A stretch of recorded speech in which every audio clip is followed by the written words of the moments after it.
ورنہ سر سلطان کی بجائے پیر سر سلطان بن چکے ہوتے۔ عمران کی زبان چل پڑی اور ملازم نے اب اس گہرے فلسفے سے جان بچانے کے لیے صرف دانت نکالنے پر ہی اکتفا کرنے میں عافیت سمجھی۔ ادھر جناب ڈرائنگ روم میں جناب ملازم نے عمران کو اندرونی راہداری کی طرف بڑھتے دیکھ کر جلدی سے کہا اور عمران برآمدے کی ایک سائیڈ میں موجود ڈرائنگ روم کے دروازے کی طرف بڑھ گیا، لیکن اب اس کے چہرے پر سنجیدگی طاری ہو گئی تھی، کیونکہ کسی معزز شخصیت کو ڈرائنگ روم میں بٹھانے کا مطلب تھا کہ وہ معزز شخصیت سر سلطان کے لیے بھی نہیں ہے، ورنہ سر سلطان واقف افراد کے ساتھ اپنی محسوس نشست گاہ میں ہی بیٹھتے تھے۔ السلام علیکم ورحمۃ اللہ وبرکاتہ۔ عمران نے ڈرائنگ روم کا دروازہ کھول کر اندر داخل ہوتے ہوئے کہا۔ وعلیکم السلام ورحمۃ اللہ وبرکاتہ۔ ڈرائنگ روم میں بیٹھے ہوئے ایک لمبے قد بھاری جسم اور چوڑے چہرے والے بارش آدمی نے صوفے سے اٹھ کر کھڑے ہوتے ہوئے کہا، مجھ خاکسار، ناہنجار، بے روزگار، ہاردار، بے یار و مددگار، جس کا نہ کوئی دلدار اور نہ ہی غم گسار، اس کو علی عمران کہتے ہیں۔ عمران نے انتہائی عاجزانہ سے انداز میں اپنا تعارف کراتے ہوئے کہا اور اس باروب شخصیت جس نے عمران کے سلام کا جواب دیا تھا کا باروب سا چہرہ حیرت سے بگڑ سا گیا۔ ایک کافی البتہ رہ گیا ہے شہزادے بے مہار، وہ بھی کہہ دینا تھا، سر سلطان نے غصیلے لہجے میں کہا۔ کچھ تو آپ جیسی بزرگوں کے لیے بھی بچا کر رکھ لینا چاہیے۔ کیوں جناب، میں نے درست کہا ہے نا؟ عمران نے اس معزز شخصیت کو دیکھتے ہوئے کہا۔ جناب آپ حیران نہ ہوں، میں نے پہلے ہی آپ کو بتا دیا ہے کہ یہ ایسی ویسی ہی باتیں کرنے کا عادی ہے۔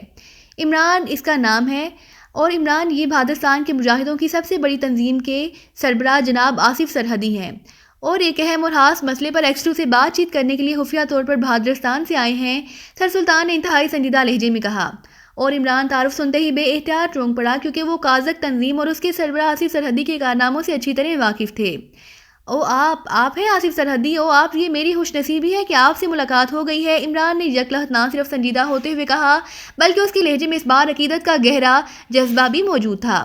شکریہ گو سر سلطان نے آپ کا تفصیلی تعارف کرا دیا تھا، لیکن حقیقت یہی ہے کہ آپ کی یہ باتیں سننے کے بعد مجھے یہی محسوس ہوا تھا کہ میں کسی غلط آدمی سے مل رہا ہوں، آصف سرحدی نے بے باک سے لہجے میں کہا، اور پھر عمران کا مسافرے کے لیے بڑا ہوا ہاتھ تھام لیا۔ آدمی چاہے غلط ہو، اس کی کوئی بات غلط نہیں، لیکن غلط فہمی اچھی نہیں ہوتی، عمران نے مسکراتے ہوئے جواب دیا، اور آصف سرحدی کے چہرے پر ہلکی سی ندامت کے آثار ابھر آئے۔ وہ شاید عمران کی گہری بات سمجھ گئے تھے۔ میں اپنی غلط فہمی پر معذرت خواہ ہوں، آصف سرحدی نے کہا تو عمران بے اختیار ہنس پڑا۔ ارے ایسی کوئی بات نہیں، تشریف رکھیے۔ یہ حقیقت ہے کہ مجھے آپ سے مل کر بے حد مسرت ہوئی ہے۔ آپ کی تنظیم جس طرح بھادرستان میں سپر پاور روسیا سے مصروف جہاد ہے، اور آپ جس طرح اس سپر پاور کے خلاف جہاد کر رہے ہیں، مجھے اس پر فخر ہے۔ عمران نے صوفے پر بیٹھتے ہوئے کہا، شکریہ۔ سپر پاور ہمارے ملک میں کافرانہ نظام رائج کرنا چاہتی ہے اور ہمیں اسلام سے ہٹانا چاہتی ہے، اس لیے چاہے بھادرستان کے ایک بچے کو کیوں نہ قربانی دینا پڑے، ہم اس جہاد سے پیچھے نہیں ہٹ سکتے، آصف سرحدی نے بڑے ٹھہرے ہوئے لہجے میں کہا، اور عمران نے بے اختیار سر ہلا دیا۔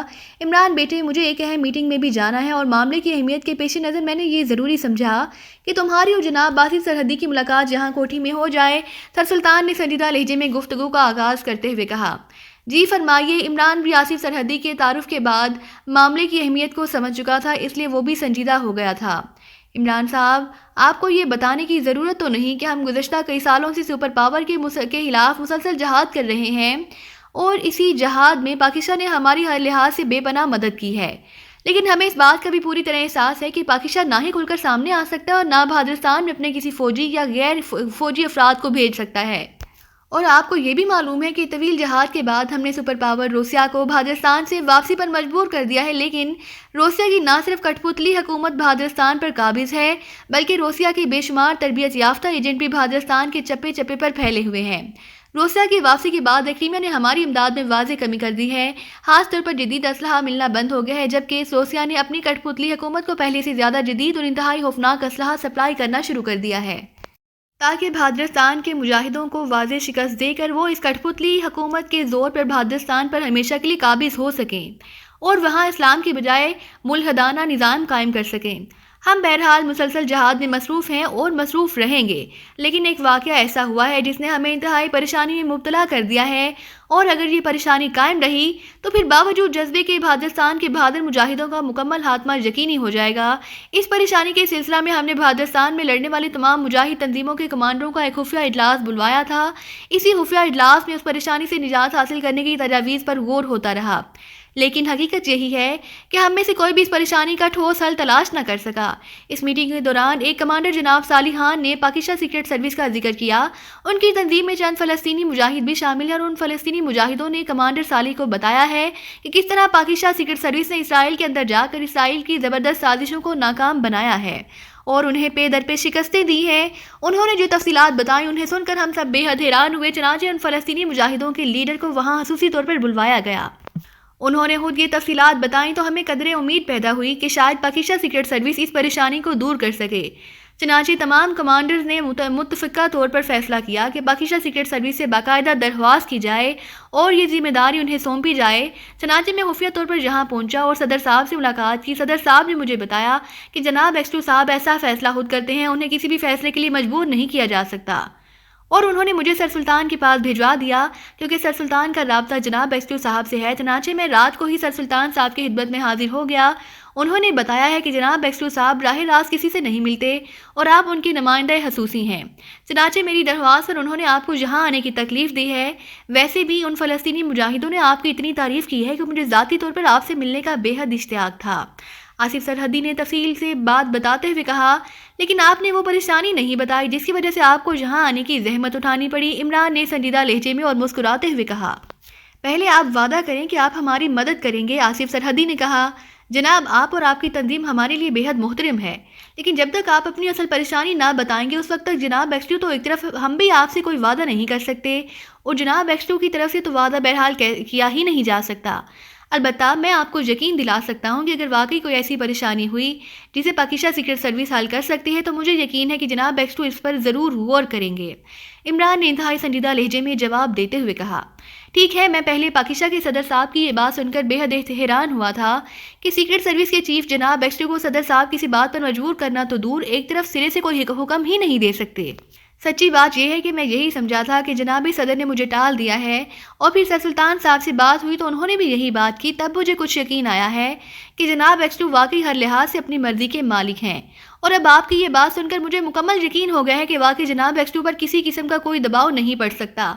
بہرحال میں آپ کو بتا دیتا ہوں کہ اصل بات یہ ہے کہ ہمیں انتہائی مصدقہ اطلاعات ملی ہیں کہ روسیہ نے کٹھ پتلی حکومت کو مجاہدوں پر مکمل اور تیز اور فیصلہ کن طور پر کامیاب کرانے کے لیے مجاہدوں پر دنیا کا سب سے خطرناک ہتھیار GT-1 استعمال کرنے کا فیصلہ کر لیا ہے۔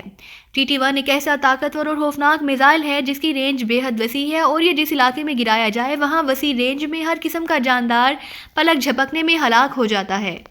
صرف جاندار، باقی کسی چیز پر اس کا کوئی اثر نہیں ہو سکتا۔ اور سب سے خطرناک بات یہ ہے کہ GT-1 کو انتہائی دور دراز علاقے سے کمپیوٹر کنٹرول کے ذریعے کسی بھی جگہ اپنے ٹارگٹ پر گرایا جا سکتا ہے۔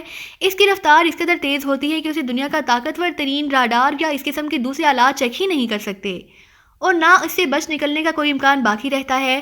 یہ میزائل زمین پر گن کر نہیں پھٹتا بلکہ انتہائی بلندی پر ہی پھٹ جاتا ہے، اور اس میں سے نکلنے والی شعاعیں جس جگہ یہ میزائل پھٹتا ہے وہاں سے چاروں طرف محسوس رینج میں اس طرح زمین پر ہوا کے ساتھ مل کر آتے ہیں جیسے چھتری نیچے اترتی ہے۔ اس کی رینج 10 مربع میل تک ہو سکتی ہے۔ کمپیوٹر کے ذریعے اسے اڑایا جا سکتا ہے اور کمپیوٹر کے ذریعے اسے محسوس ٹارگٹ پر پہنچا کر فضا میں پھاڑ دیا جاتا ہے۔ نہ ہی اس کے پھٹنے کا کوئی دھماکہ ہوتا ہے اور نہ اس سے نکلنے والی شعاعیں انسانی آنکھ کو نظر آتی ہیں، اور چونکہ یہ شعاعیں ہوا سے مل کر چلتی ہیں اس لیے یہ زمین کی اس گہرائی تک پہنچ جاتی ہیں جہاں کسی بھی جاندار کا وجود ممکن ہو سکتا ہے۔ اس لیے GT-1 سے اس کی محسوس رینج کے اندر انسان کوئی کیڑا مکوڑا بھی زندہ نہیں بچ سکتا۔ یہ روسیہ کا ایک ایسا ہتھیار ہے جو اس نے حال ہی میں ایجاد کیا ہے، اور اس ہتھیار کی تیاری کے بعد اس نے اس کے کامیاب تجربے بھادرستان کو منتخب کیا ہے۔ اس سے اسے 2 فائدے ہوں گے، ہتھیار کی مکمل آزمائش بھی ہو جائے گی اور بھادرستان کے مجاہدوں کا آنن فانن مکمل طور پر خاتمہ بھی ہو جائے گا، اور اس کے بعد روسیہ اپنی کٹھ پتلی حکومت کے ذریعے مکمل طور پر بھادرستان پر قابض ہو جائے گا، اور وہاں وہ اپنی مرضی کا ملحدانہ نظام راج کر کے وہاں سے ہمیشہ کے لیے نعوذ باللہ اسلام کا خاتمہ کر دے گا۔ آصف سرحدی کا لہجہ بات کرتے کرتے کافی جذباتی ہو گیا تھا۔ اس کا باروب اور جاہ و جلال والا چہرہ آگ کی طرح تپ رہا تھا۔ سر سلطان کا منہ تو یہ تفصیل سنتے سنتے حیرت اور خوف سے کھلے کا کھلا رہ گیا تھا، جبکہ عمران جیسا شخص بھی حیرت زدہ نظر آ رہا تھا۔ اس قدر خطرناک، خوفناک اور انسانیت کش ہتھیار ایجاد کیا گیا ہے، یہ تو ایٹم بم اور ہائیڈروجن بموں سے بھی زیادہ خطرناک ہے، اور وہ اسے بھادرستان کے مجاہدوں پر استعمال کرنا چاہتا ہے۔ کم از کم میرے جیتے جی تو ایسا ممکن ہی نہیں ہے، عمران نے ہونٹ چباتے ہوئے کہا، اور آصف سرحدی کا چہرہ یکلہت مسرت سے کھل اٹھا۔ اور اس کا مطلب ہے کہ پاکستان سیکرٹ سروس اس معاملے میں ہماری مدد کرے گی۔ جناب ایکسٹو ہماری مدد کریں گے۔ آصف سرحدی کے بے چین ہوتے ہوئے لہجے نے عمران کو یہ بات سنا دی۔ میں نے اپنی ذات کی حد تک بات کی ہے جناب ایکسٹو سے، تو بعد میں بات ہوگی، اور پاکستان سیکرٹ سروس جناب ایکسٹو کے تحت ہے، میرے تحت نہیں ہے، اس لیے آپ فی الحال اسے فیصلہ کن بات نہ سمجھیں، لیکن میں آپ کو اپنی ذات کی حد تک یقین دلاتا ہوں کہ اگر جناب ایکسٹو نے آپ کی مدد نہ بھی کی تو علی عمران ہر صورت میں یہ کام کرے گا، اور سر سلطان جانتے ہیں کہ جب عمران کوئی وعدہ کر لے تو اپنی جان دے کر بھی اسے پورا کرتا ہے۔ عمران نے خلاف معمول انتہائی سنجیدہ لہجے میں کہا۔ شکریہ جناب، مجھے یقین ہے کہ جناب ایکسٹو بھی بھادرستان کے مجاہدوں کے اس ہولناک قتل عام کو روکنے کے لیے ضرور امداد کریں گے۔ آصف سرحدی کا چہرہ جو پہلے شدت مسرت سے یکلخت کھل اٹھا تھا قدرے بجھ سا گیا تھا، مگر سر سلطان کے چہرے پر مسکراہٹ آ گئی تھی، کیونکہ بہرحال وہ جو کچھ جانتے تھے وہ آصف سرحدی نہ جان سکتے تھے۔ آپ نے ایک بہت بڑی بات کی ہے، اور آپ مجھے اس بارے میں تمام تفصیل بتائیں، کس نے آپ کو یہ خبر دی، کیسے خبر دی، اس ہتھیار کی تفصیلات آپ کو کیسے معلوم ہوئی، اور یہ ہتھیار کب استعمال میں لایا جائے گا اور کس جگہ سے اسے استعمال کیا جائے گا، پوری تفصیل بتائیں، کوئی پہلو تشنا نہ چھوڑیں، یہ انتہائی اہم بات ہے۔ عمران نے انتہائی سنجیدہ لہجے میں کہا۔ جناب اس ہتھیار کا ایک تجربہ ہم پر کیا جا چکا ہے، گو یہ انتہائی محدود پیمانے پر تھا، لیکن اس کی وجہ سے 1000 مجاہدین بیک وقت شہید ہو گئے۔ بھادرستان کے شہر زرہان سے 40 کلومیٹر دور ایک پہاڑی غار کے اندر ہماری یہ بڑی کمپنی موجود تھی۔ ہم وہاں سے زرہان شہر کی فوجی چھاؤنی پر حملہ کرنے کا منصوبہ بنا رہے تھے کہ اچانک یہ اطلاع ملی کہ وہاں موجود 1000 مجاہدین پراسرار طور پر شہید ہو گئے ہیں، جبکہ وہاں کوئی لڑائی بھڑائی بھی نہیں ہوئی، اور ان مجاہدوں کے جسموں پر کسی چھوٹے بڑے زخم کا بھی نشان نہ تھا۔ ان کے چہرے بھی پرسکون تھے، وہ جس طرح پڑے ہوئے تھے اس سے ظاہر ہوتا تھا کہ ان کی طرف سے کوئی مذمت بھی نہیں کی گئی۔ ہم نے چند مشاہدوں کی لاشیں وہاں سے نکالی اور انہیں اپنے ہاتھ ہسپتال میں لا کر ان کا پوسٹ مارٹم کرایا تاکہ ان کی اس اچانک موت کا سبب معلوم ہو سکے۔ وہاں پوسٹ مارٹم رپورٹ کے مطابق صرف اتنا بتایا گیا کہ ان کی صحت مند اور طاقتور دل کسی نامعلوم وجہ سے اچانک رک گئے ہیں، اور بس، اس کے علاوہ اور کسی قسم کی کوئی وجہ باوجود سر توڑ کوششوں کے معلوم نہ ہو سکی۔ چونکہ یہ انتہائی خطرناک اور حیرت انگیز واقعہ تھا، اس لیے ہم نے بھادرستان کی کٹپتلی حکومت میں اپنے مخبروں کا الرٹ کر دیا، اور پھر ہمارے انتہائی معتبر مخبر کی طرف سے ایک اطلاع ملی کہ اس کیمپ جس میں مجاہد شہید ہوئے تھے اور جسے ہم اپنے کوڈ میں دشیان کیمپ کہتے ہیں، کسی محسوس ہتھیار کا تجربہ کیا گیا ہے۔ ہم اس پر مزید چونکے اور ہمارے احکامات کے تحت ہمارے ہاتھ آدمی اس کی مزید تفصیلات معلوم کرنے کے لیے حرکت میں آ گئے۔ پھر معلوم ہوا کہ یہ ہتھیار کسی نامعلوم جگہ سے روسیاہوں نے فائر کیا ہے۔ ان معلومات کی بنا پر ہمیں روسیا میں موجود اپنے ایک خاص آدمی کو، جسے ہم کسی صورت میں بھی سامنے نہ لانا چاہتے تھے، سامنے لانا پڑا، اور پھر ہمارا یہ خاص آدمی بھی روسیاہوں کے ہاتھوں مارا گیا۔ اس کی موت نے گو ہمیں شدید ترین نقصان سے دوچار کر دیا، لیکن مرنے سے پہلے اس نے اس ہتھیار کے بارے میں ایک تفصیلی رپورٹ تیار کر کے ایک خاص آدمی کے ذریعے ہم تک پہنچا دی تھی۔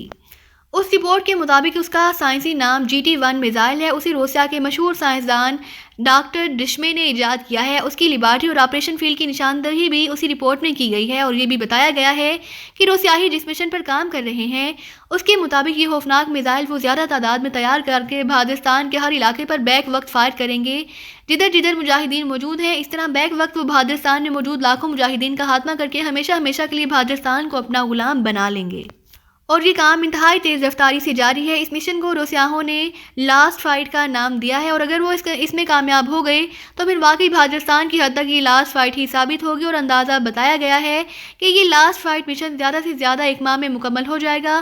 اب 2 ہی صورتیں ہمارے سامنے ہیں، یا تو ہم اپنی جانیں بچانے کے لیے 1 ماہ کے اندر تمام مجاہدین سے بھادرستان کو خالی کر دیں، جو ویسے بھی ناممکن ہے، یا پھر 1 ماہ بعد انتہائی بے بسی کی حالت میں لاکھوں مجاہدین کا خاتمہ منظور کر لیں، یا پھر آخری اور تیسری صورت یہ بھی ہو سکتی ہے کہ ہم سب مجاہدین ہتھیار ڈال کر روسیا کی غلامی کا توق خود اپنے گلے میں ڈال لیں اور اسلام کو چھوڑ کر روسیاہی خواہش مندوں کے مطابق ملحد ہو جائیں۔ چونکہ یہ تیسری صورت ناممکن ہے، اس لیے میں نے پہلی 2 صورتوں کا ذکر کیا تھا۔ مجاہدین کی مختلف تنظیموں کے کمانڈروں کا اجلاس ان میں سے کسی ایک صورت کو طے کرنے کے لیے بلایا گیا تھا، اور تمام کمانڈروں نے متفقہ طور پر پہلی اور تیسری صورت کو کسی بھی طرح تسلیم کرنے سے انکار کر دیا تھا۔ اب جہاں تک دوسری صورت کا تعلق ہے، اگر ایسا ہو جاتا ہے تو بہرحال اس میں مجاہدوں کا کوئی قصور نہیں ہے۔ اگر مجاہدوں کی قسمت میں اسی طرح بے بسی کی موت مرنا مقدر کر دیا گیا ہے اور طویل عرصے سے اس جہاد کا انجام یہی ہونا ہے، تو پھر آصف سرحدی آخری فکروں پر اس قدر جذباتی ہو گئے کہ ان کا گلا رند گیا، ان کے حلق سے آواز نکلنی بند ہو گئی، سر سلطان کا چہرہ بھی بجھ گیا اور ان کی آنکھوں سے شدید پریشانی کے آثار نمایاں ہو گئے تھے۔ کیونکہ 1 ماہ کی مہلت انتہائی کم تھی، عمران کا چہرہ بھی پتھر کی طرح سخت ہو گیا تھا۔ آپ نے بتایا ہے کہ اس لیبارٹری کی نشاندہی رپورٹ میں کر دی گئی ہے، کدھر ہے وہ لیبارٹری؟ عمران نے ہونٹ چباتے ہوئے پوچھا۔ جی ہاں، میں اسی لیے بھادرستان کا تفصیلی نقشہ ساتھ لے آیا ہوں تاکہ اگر پاکستان سیکرٹ سروس آمادہ ہو جائے تو میں اس کی تفصیلات بتا سکوں۔ ہم نے اس جگہ کی مکمل نشاندہی کی غرض سے اپنے 10 بہترین آدمی منگوائے ہیں۔ جب ہمیں اس میزائل کی اطلاعات ملی تو ہم نے اپنے طور پر اس لیبارٹری کو تباہ کرنے کے لیے پلاننگ کی، اور آپ شاید یقین نہ کریں، ہمارے انتہائی بہترین اور تربیت یافتہ کمانڈوز نے وہاں 8 بار حملے کیے، لیکن نہ صرف سب کے سب حملے مکمل طور پر ناکام رہے بلکہ ہمارے سارے بہترین اور تربیت یافتہ کمانڈو بھی مارے گئے۔ جب ہم اپنے طور پر مکمل طور پر بے بس ہوئے تو ہم نے کمانڈروں کا اجلاس طلب کیا اور پھر وہاں یہ طے ہوا کہ آخری کوشش کے طور پر پاکستان سیکرٹ سروس سے درخواست کی جائے۔ چنانچہ اس فیصلے کے بعد میں فوری طور پر یہاں آ گیا ہوں، آصف سرحدی نے کہا، اور جیب سے ایک نقشہ نکال کر انہوں نے میز پر پھیلا دیا۔ عمران اور سر سلطان دونوں اس پر جھک گئے اور آصف سرحدی نے جیب سے سرخ پینسل نکال کر عمران کو اس جگہ کے بارے میں تفصیلات بتانا شروع کر دیں۔ اس جگہ کی نشاندہی نقشے پر پہلے سے ہی سرخ دائرے کی صورت میں کی گئی تھی۔